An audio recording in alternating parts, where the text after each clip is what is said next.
Hello everybody. If you're new to my channel, welcome. If you're not new, thank you for clicking on another one of my videos. Today I'm outside at Century Park in Vernon Hills, and we have kind of a special episode planned for today. Ordinarily, about this time of year, the Libertyville Fishing Club would help out at a special kids fishing event that the Vernon Hills Park District does every year. Given the current situation, obviously park districts have had to cancel all of their events, but this is where that event ordinarily would happen, and I'm gonna film a little video here showing kids who might be interested in coming to fish here some of the techniques that they can use, the equipment that they might want to use, and some of the fish that they might be able to catch. So hopefully we actually catch something to show them. See how it goes. All right, I think I've got a good spot picked out. A couple of years ago, there were some kids for the fishing event that were set up right here, and they were doing pretty well right here. So we'll give this a try.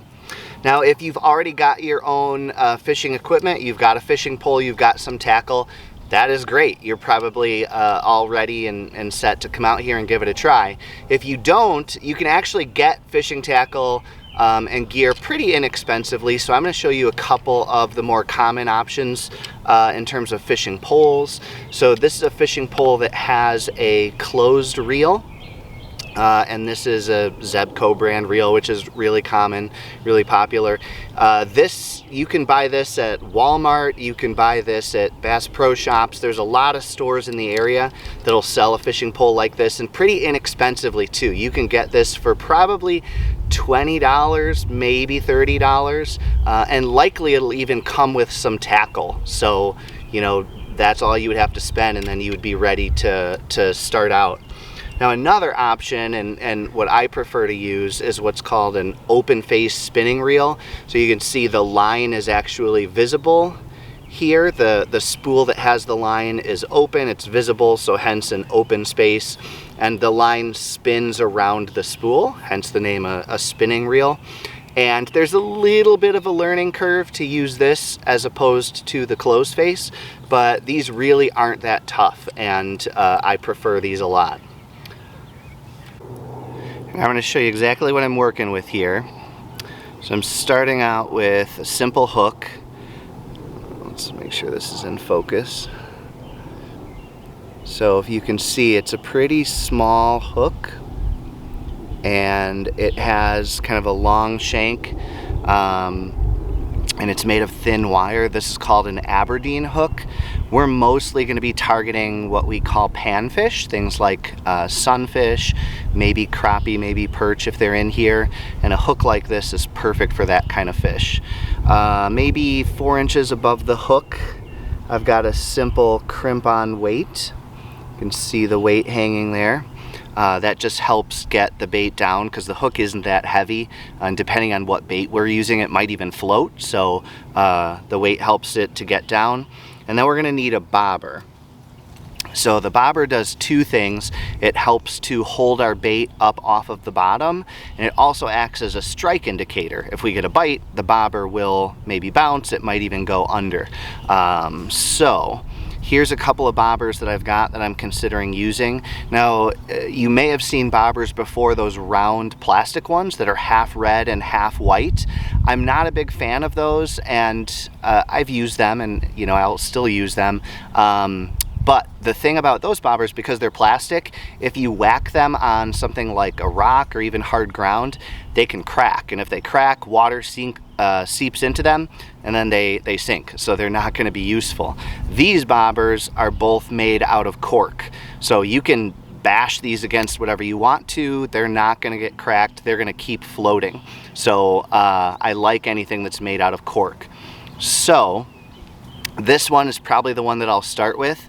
This one has a spring on the bottom, and all you do is just depress that spring, and then there's a little slot there that you want to slide your line into.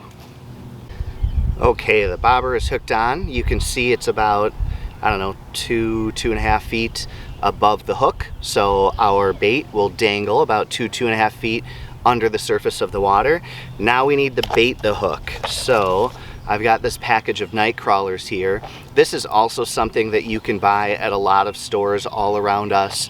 I think I bought these at Walmart, but a lot of gas stations sell these.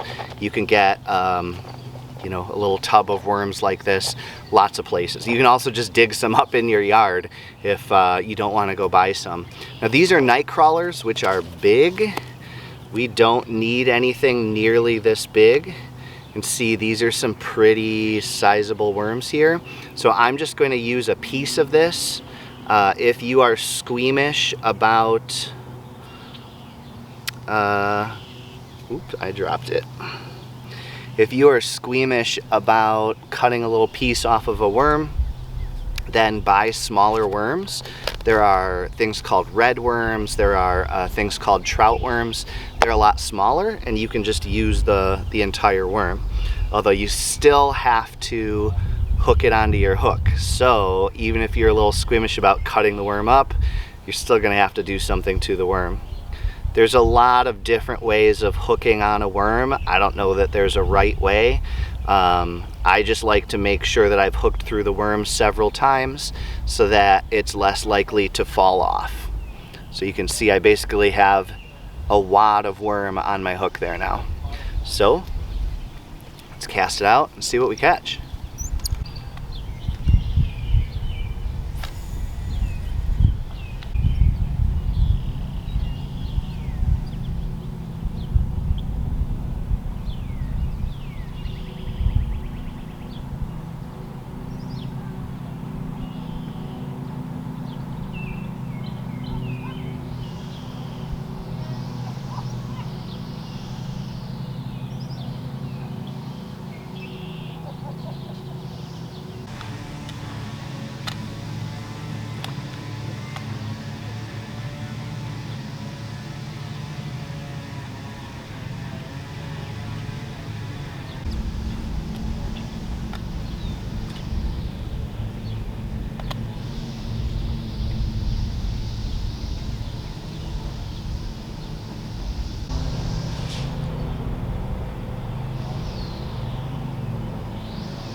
Fish aren't biting here and it's noisy.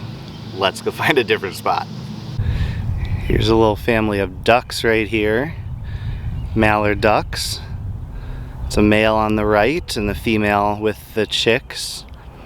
They do not like that I'm standing here. Sorry, ducks. Maybe that's a good sign.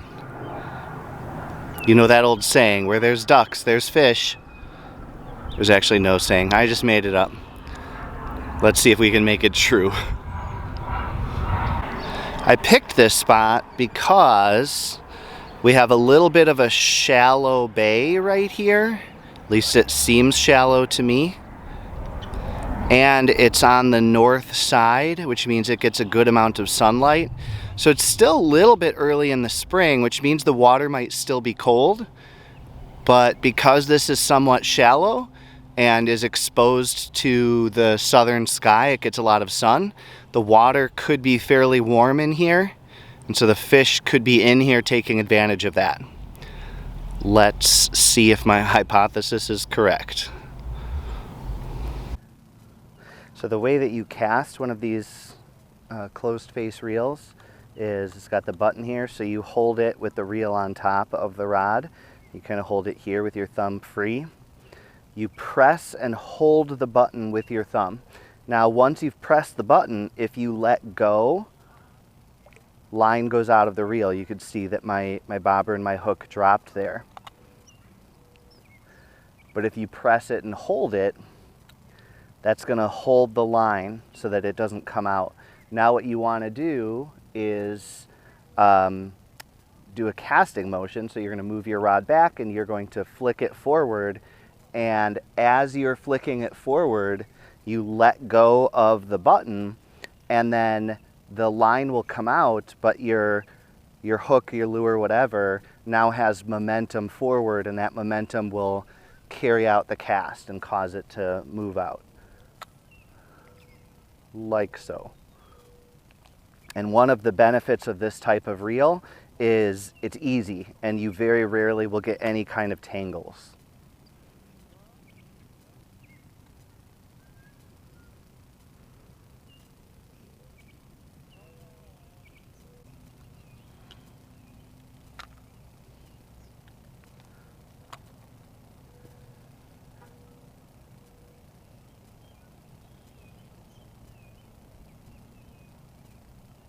Oh, we're getting a bite.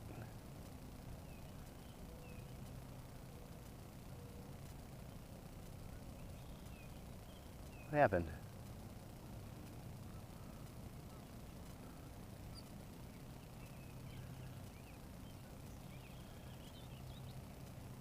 We had a little nibble and then nothing. Went away. Well, we've still got bait. Try to get it back out to that spot. I think that's close.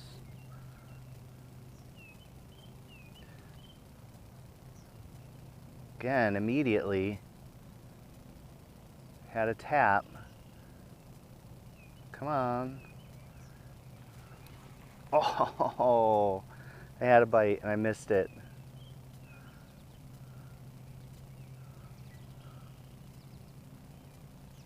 Still, it's good. We've found active fish, so now we just spend a little time working on them.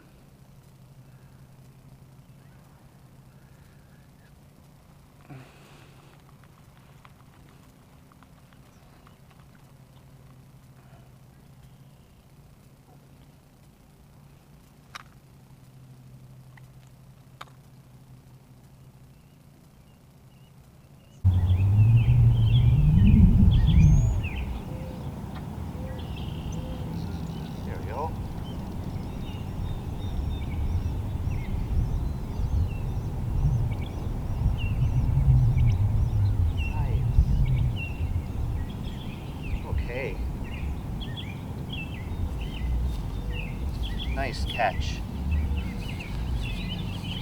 So we have here a pumpkin seed, which is a type of sunfish. So you can see the shape kind of has this, I don't know, ovally kind of roundish shape, and it's got that very yellow belly, and on the tip of the gill you can see there's this gill flap that's mostly blue, but it has that reddish edge to it. So those are the characteristics of a pumpkin seed. So again, this is a type of sunfish, and there's probably 2 sunfish species in Big Bear Lake here. There's probably the pumpkin seed and then bluegill. So I'm going to gently unhook and let it go. Oh, I caught it.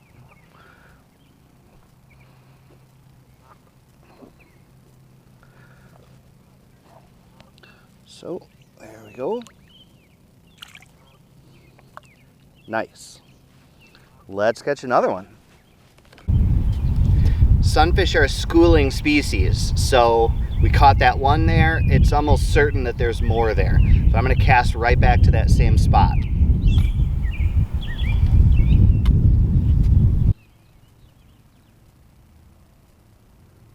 There we go.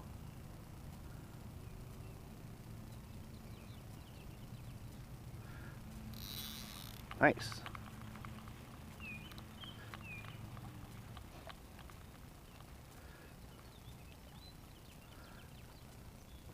Nice. Okay. We have another sunfish species here. This is a bluegill. You can see it doesn't really have the spots that the pumpkin seed had. Also, on the gill cover here, there's that blue spot, but there's no red edge to it. And one other thing that bluegill have, if he will let me show it, is at the base of the dorsal fin you can see this dark spot right there. Bluegill have that, and the pumpkin seeds do not. Okay, let's release him.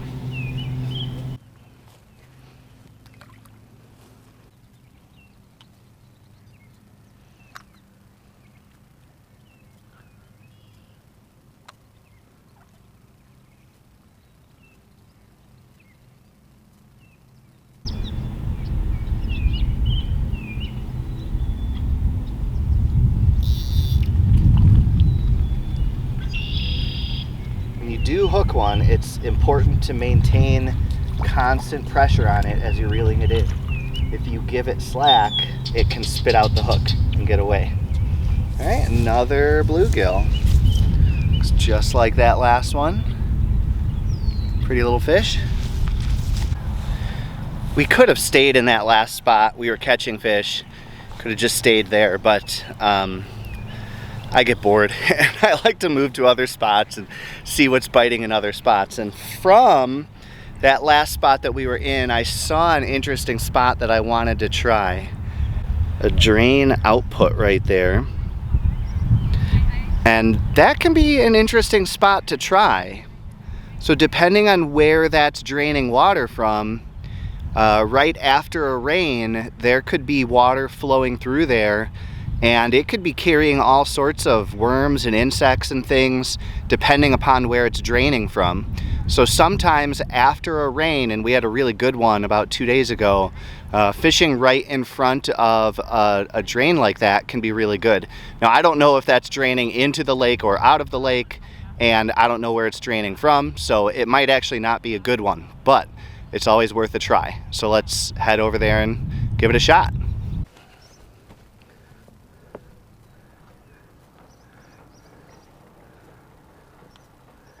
Okay, it does look good. Let's see what's here.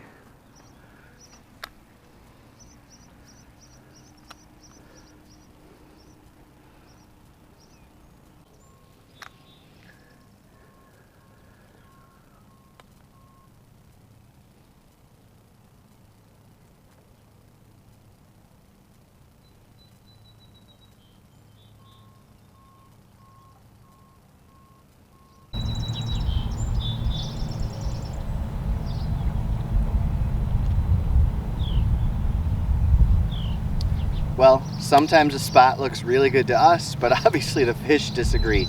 So I thought this was a good spot, but no bites.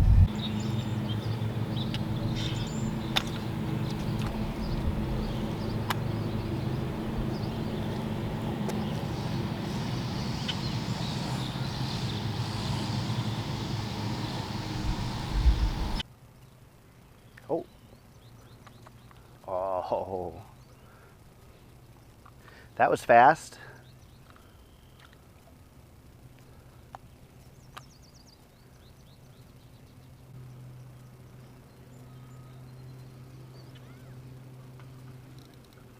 Oh, that's a nice one. Nice. This guy. Pretty male there. They have these beautiful colors, the kind of darker back and the real orange belly. Nice.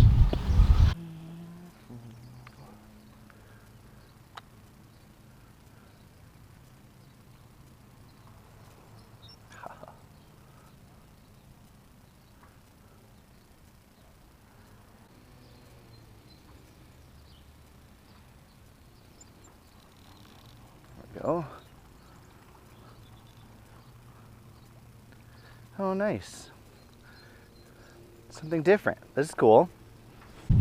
So that right there is a yellow perch. You can see it's got more of a torpedo-shaped body than the sunfish had.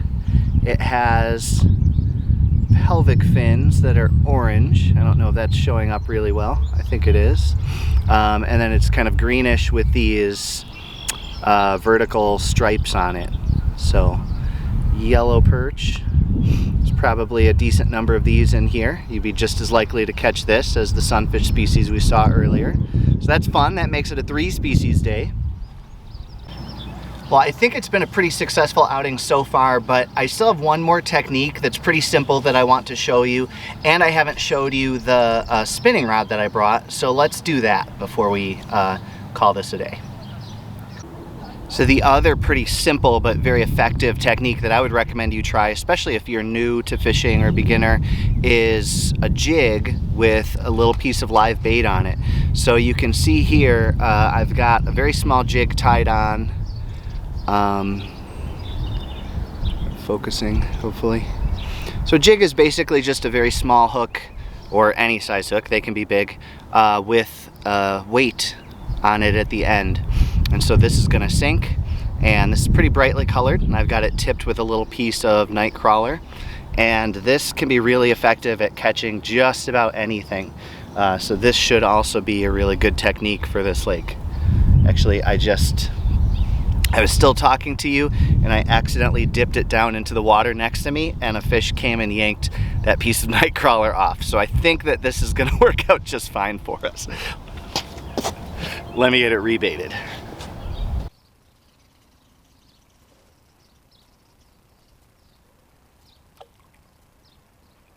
So let me show you how to cast an open face spinning reel if you happen to get one to come out here and fish and you're new to it. So the way that this works, there's no button, as you can see. This bar right here is called the bail, and you have to open the bail by hand, but you have to hold the line with your finger first so that it doesn't go anywhere. So I'm gonna pinch the line here. Now I open the bail. So if I were to let go with my finger of the line, it would all just come out. But what I need to do now is cast it.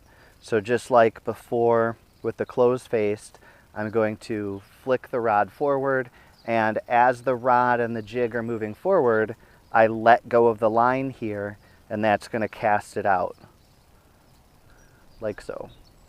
And then you can either just start reeling to close the bail, or what I like to do is I will usually close it by hand. My line is pretty kinked up here, sorry. I'll close it by hand because closing it by reeling actually puts a little extra unnecessary pressure on the gear teeth that are inside of the reel. So I like to close it by hand, but you could just start reeling and that'll close it.